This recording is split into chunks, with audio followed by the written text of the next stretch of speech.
Good afternoon. My name is Alex Salvi. I'm the general manager here at Medford Nursery.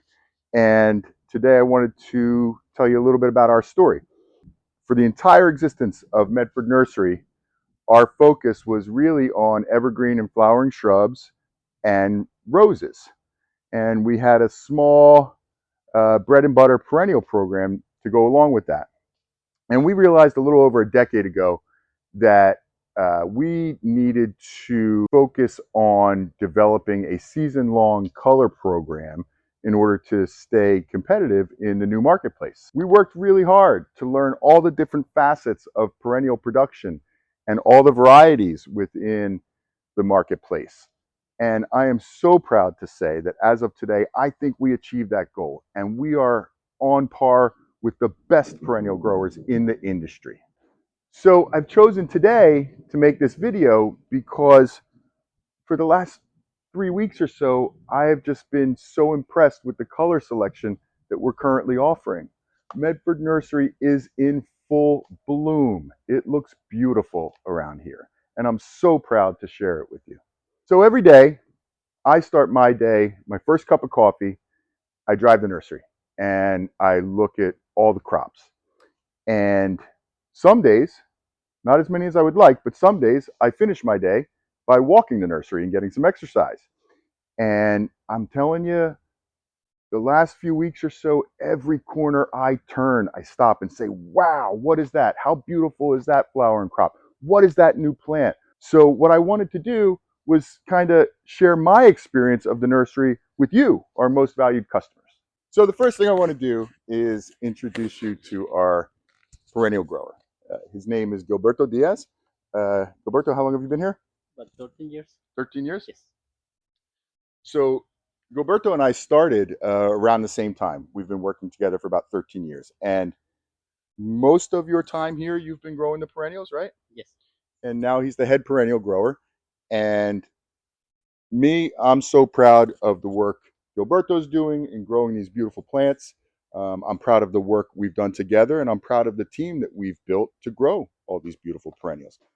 He is a solution-driven grower. And just want to tell you, I think you're doing a great job. We appreciate you. The stuff is beautiful. And thank you very much, Gilberto. Here's an example. One of the things that's caught my eye in the last few weeks are the echinacea crops. In recent years, we've heard from our customers a lot, and they said, you know what, your echinacea are nice, but they're just not as big and bulky as we're used to seeing from other people. And I talked to Gilberto about it last year, and I said, what do you think? And he came back to me a couple months later, and he said, let's try this. And we'll get some bigger liners for the stuff that we overwinter here and goes out early spring. And then the stuff for summertime, we're going to do a feeding program on that once a week. And let's see what the results are. Well, there you go. There's the result. A big, beautiful echinacea, bud and bloom, beefy plant, dark green foliage. And I just think Gilberto hit it out of the park with this one. These are the nicest echinacea crops we've ever had. Here's another example, garden phlox. The last few years, I have to admit, we've struggled with garden phlox a little bit. They're on availability, then they come off availability. They're on availability, they come off availability. And the primary reason has been that we've been struggling with fungus, leaf spots on these. Literally, a few days ago, I saw how beautiful they are this year. So I went to Gilberto. I said, what'd you do different, man? And, he said, well, what I wanted to try was to block space them when I pot them in April. And that means they're retaining warmth. So he kept the whole crop pot to pot just until they started to get too big to keep that tight. And what that did was that developed more vigorous roots earlier on in their growing cycle and made it so they were stronger plants and more disease resistant. And the result has been beautiful. I mean, the phlox is, spot free, disease free, gorgeous bud and bloom, perfect plants. We have some of your old standards, the candy store stuff from first editions, looks beautiful. And then, we even, here's a cool new one that I saw out there. This little, everyone wants smaller plants lately. This is Bambini, Lucky Lilac. Check it out. Little tiny garden phlox, perfect, bud and bloom. I think that our Buddleia right now looks better across every variety than we've had. And it's funny, same thing. I went to Gilberto, I said, what's going on? How come they look so good this year? And he said, I gave him 2 prunes this year instead of 1 before releasing the crop. And obviously what that did is that delayed saleability a little bit by about 2 weeks. But look at the result. Look at how full these buddleias are, right? This is what we're offering you midsummer in a pugster. A pugster is a small plant, and look how full this is. You know what? It's funny. I'll give you a funny anecdote about pugster. When I was at a meeting a couple years, maybe 5 years ago now, with the Proven Winners people, I said, nah, I don't think that plant's going to be successful. The flowers are too big for the little plant. And I was wrong. You guys love pugster. People love pugsters. It's one of our best-selling crops now.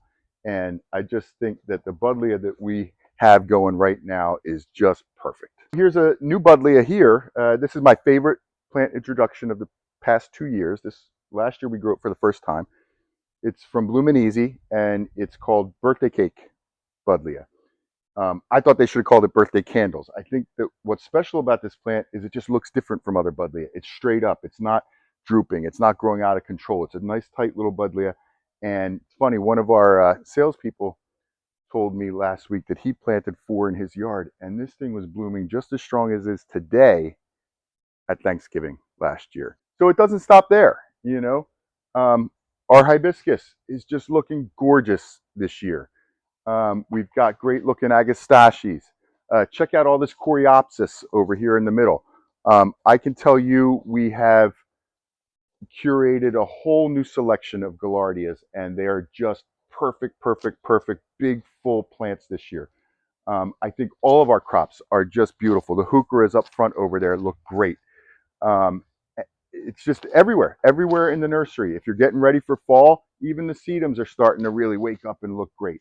Beautiful stockeasias, more agastaches. I just am so proud of our color selection right now, and I wanted to share it with you, everyone. You could tell after 13 years at Medford Nursery, I still get really excited about this stuff.